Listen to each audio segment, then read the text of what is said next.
अस्सलाम वालेकुम। आज हम आपको बनाना सिखाएंगे मेथी आलू के पराठे बेसन वाले। ठीक है, इसके लिए मुझे जो इंग्रेडिएंट्स चाहिए मैं वो आपको बता रही हूँ। मेरे पास यहाँ 1 कप बेसन रखा हुआ है छान के, 2 कप मैंने यहाँ गंदम का आटा लिया है, 2 टेबलस्पून यहाँ पे मैं देसी घी इसमें ऐड करूँगी, 1.5 चाय का चम्मच नमक जाएगा, 1 चाय का चम्मच अजवाइन जाएगी और 2 खाने के चमचे ये मेरे पास कसूरी मेथी रखी हुई है, इसको मैंने धो के भिगो लिया था। ठीक है, भीगी हुई जाएगी और 2 टेबलस्पून दही जाएगी। इन तमाम चीज़ों को हम मिक्स करके गूंद लेंगे। ये अच्छा सा सॉफ्ट डो गूंदेंगे और उसको हाफ आवर के लिए, आधे घंटे के लिए रख देंगे।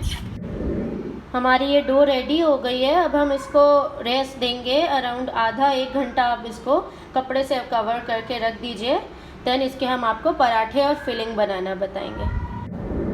ये आलू मेथी पराठे की, बेसन वाले जो आलू मेथी पराठे बना रहे हैं हम, उसकी फिलिंग है। ये आलू लिए थे मैंने 4 और उनको बॉईल कर लिया था, नमक डाल के बॉईल किया था एंड देन उसको मैश कर लिया। हमेशा छिलका उतार के क्यूब्स में काट के बॉईल किया करें, अच्छे रहते हैं। अब इसमें जो स्पाइसेस जाएंगे आप ये लिख लीजिए। ये मेरे पास 2 टीस्पून भर के मेरे पास हीप करके ये भुना हुआ कुटा हुआ ज़ीरा और धनिया है।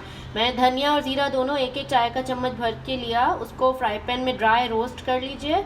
अच्छी सी खुशबू आने लगे तो निकाल के उसको हवन दस्ते में कूट लीजिए। इस तरह का हो जाएगा दरदरा सा मोटा मोटा पाउडर। ये 1 चाय का चम्मच नमक जाएगा इसमें। नमक इसलिए कम जाएगा बिकॉज इसमें हमारे पास 4 टेबलस्पून चेडर चीज़ भी जाएगी, तो वो भी सॉल्टिश होती है। आप देख लीजिएगा, आपको कम लगे तो और भी डाल सकते हैं। 1 चाय का चम्मच ही मेरे पास चाट मसाला रखा हुआ है, ये जाएगा। आधी चाय का चम्मच लाल मिर्ची पाउडर और 1 चाय का चम्मच कुटी हुई लाल मिर्चें जाएंगी इसमें। ठीक है, आप चाहें तो इसमें ऐड कर सकते हैं हरा धनिया 2-4 टेबलस्पून डाल दें और 2-3 हरी मिर्चें भी काट के डाल दें अगर आपके घर में पसंद किया जाता है। मैं सिर्फ इन्हीं इंग्रेडिएंट से बना रही हूँ। ये तमाम स्पाइसेस मैं इसमें मिक्स कर दूँगी, चीज़ भी इसमें चली जाएगी।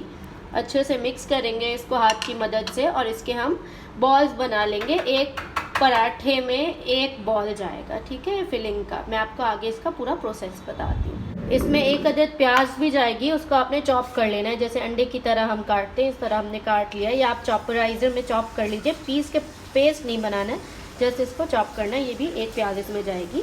अब हम इसको हाथ की मदद से अच्छे से मिक्स करके इसके बॉल्स बनाएंगे। हमने इतना बेल लिया है और इसके बीच में एक ये रख दिया है। अब हम इसको चारों तरफ से उठा के दोबारा इसकी पोटली बनाएंगे। इस तरह करके चारों तरफ से उठा के हमने पोटली की तरह बना लिया। अब इसको हम प्रेस करेंगे और उसको थोड़ी देर रेस्ट देंगे। देन हम आपको इसको बेल के सेक के दिखाएंगे। इसी तरह तमाम पेड़े हम बना लेंगे। तो थोड़ा सा आटा लगा लीजिए तो यहाँ रेस्ट के लिए रख दीजिए। 10 मिनट बाद इसको हम बेल के दिखाएंगे। ये हमने पराठा बेल लिया है। अच्छा, आप दोनों तरीक़ों से कर सकते हैं। मैंने एक आपको पोटली बना के दिखा दिया, एक मैंने जो बेला ये मैंने 2 रोटी बनाई थी, उसके बीच में एक बॉल जो हमने आलू का बनाया था वो उसको फैलाया और दूसरी रोटी इसके ऊपर रख दी और साइडों पे आपने पानी लगा के जोड़ लेना है। और ये हमारा पराठा बेल के रेडी है। अब हम इसको सेकेंगे। एक साइड सिक गया था, हमने इसको टर्न कर दिया है। अब दूसरी साइड पे सिक जाएगा। देन हम इसको दोबारा टर्न करके थोड़ी देर कुक करेंगे। थोड़ा थोड़ा घी डालते जाएं साथ में ताकि अच्छे से हमारा पराठा इवनली ब्राउन हो जाए। ये हमारा पराठा रेडी है। इसी तरह हम और भी पराठे बनाएंगे और इसको रायते के साथ, जीरे वाले रायते के साथ सर्व करेंगे। थैंक यू माई वीडियो देखने के लिए। ज़रूर न्यू व्यूअर्स सब्सक्राइब कीजिए, लाइक कीजिए। अल्लाह हाफिज़।